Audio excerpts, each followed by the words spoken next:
হরে কৃষ্ণ, রাধে রাধে।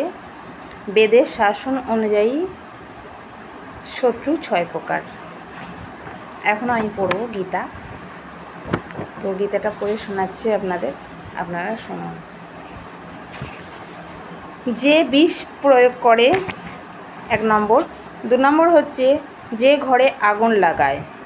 3 নম্বর হচ্ছে যে মারাত্মক অস্ত্র দিয়ে আক্রমণ করে। 4 নম্বর হচ্ছে যে ধন সম্পদ লুট করে। 5 নম্বর হচ্ছে যে অন্যের জমি দখল করে। আর 6 নম্বর হচ্ছে যে বিবাহিত স্ত্রীলোককে হরণ করে।